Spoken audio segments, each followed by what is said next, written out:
All right, the Washington Commanders have a guy that's already catching everyone's attention, rising up the depth chart already. If you're new to the channel, we're Detroit Lions fans, but this channel fully dedicated to teams that just kind of don't get the love nationally like they should. Now the Commanders are getting the love, the attention, but they weren't a year ago, and we were talking about you. Then you go and beat us in the playoffs, but we still talk about you.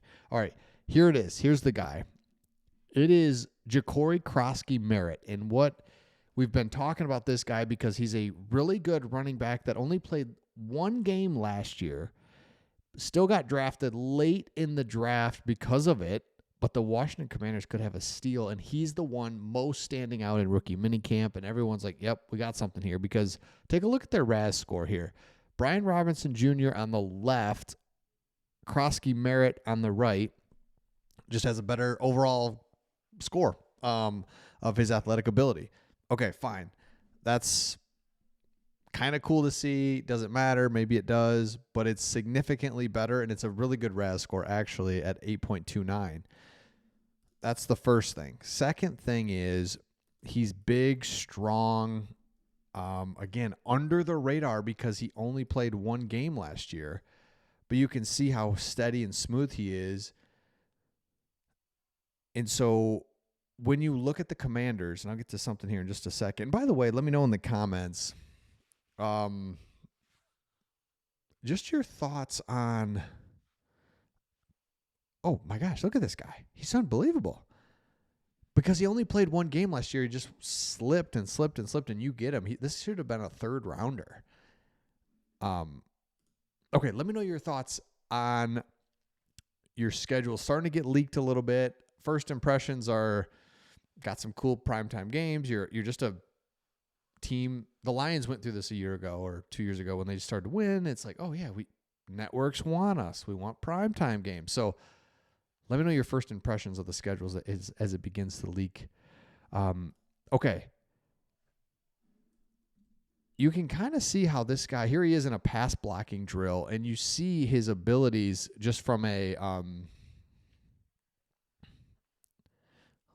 there we go. He's not small. That's what I like. I just like, so let me pull this up. As you look at your team now and look at the depth chart for the Washington Commanders and kind of what you can expect, it's really interesting as this whole thing kind of rounds out. So what you have here is in the purple is draft picks. In the gold is acquired by free agency or trade. Debo and Laramie, I mean, veteran plug and play. You got 2 years with them where you know these guys are going to be really good. Then you go and draft your guy in the second round and Sam Cosmi, And then no. I'm sorry. Okay. Then the colors got me screwed up. Is he? No. He was taken the second round in 2021. Here we go. Josh Connerly Jr. Thank you. Sorry so much. Okay. Offensive line just rounds out depth. Everything's there. Offensively, I'm like, okay. Feeling pretty good offensively. Defensively, same thing. But if you go back up here to running back, look at all the stuff you've got going on here. You've got Brian Robinson Jr., Austin Eckler, Jeremy McNichols, Chris Rodriguez, Ja'Cory Krosky-Merritt is here. Everyone's just kind of wondering, like, what's up with this guy? And could he not only make the team, but how big is his rise going to be? And here it is right here is Ja'Cory Krosky-Merritt could surge up the Commanders' depth chart quickly. He was selection 245. He had a sharp 2-day minicamp, showcased his value as slashing running back, pass catching ability.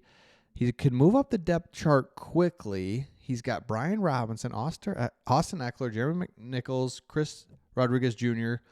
Got new deals this offseason after flashing when they called upon 2024. All four are out of contract in 2026, so Krosky could be a long-term solution outside of these guys. Young, new, don't know what to expect type of thing. So, again, if you're a Commanders fan you go into this offseason knowing that you've got a rookie deal quarterback, most important position, the most expensive position, and you got him cheap. The next thing that you do is say, okay, got the window here. Let's take advantage of it. You trade away picks and then use the picks that you do have smartly. And one of those that you just have to be so happy about is getting a 7th round running back that should have been a 3rd rounder. Doesn't play all last year. Nobody really knows, kind of forgets about him. Awesome job scouting and looking into guys that you just like, I'm not sure what we have here. Let's make sure we have something in this guy before we take him. You take him and boom, there you go. Other things that you need to be aware of if you're a Commanders fan. Let me pull this up. Kind of interesting as already you're making some roster moves. Here we go.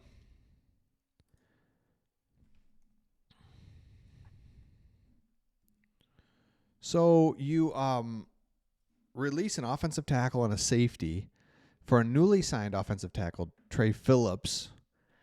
And there's some just shifting already.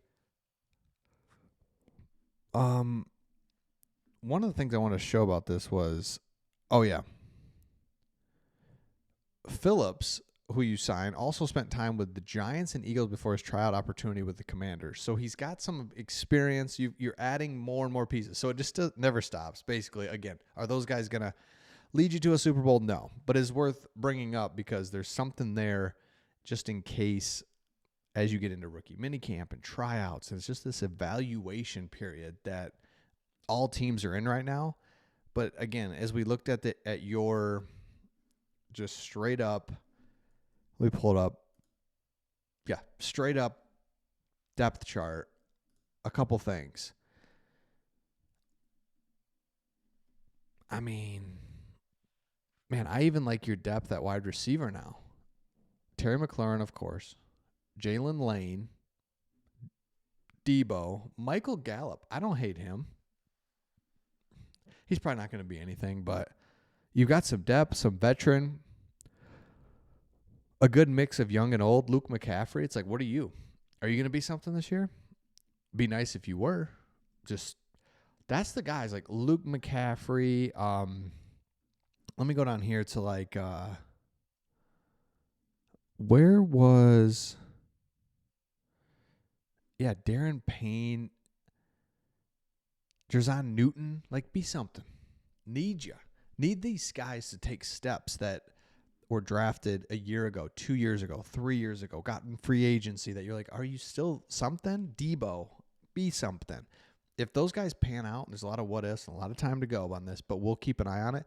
There's stuff there to really, man, this is a playoff team that could make a run. So let me know your thoughts in the comments, and we'll see all of you on the next one.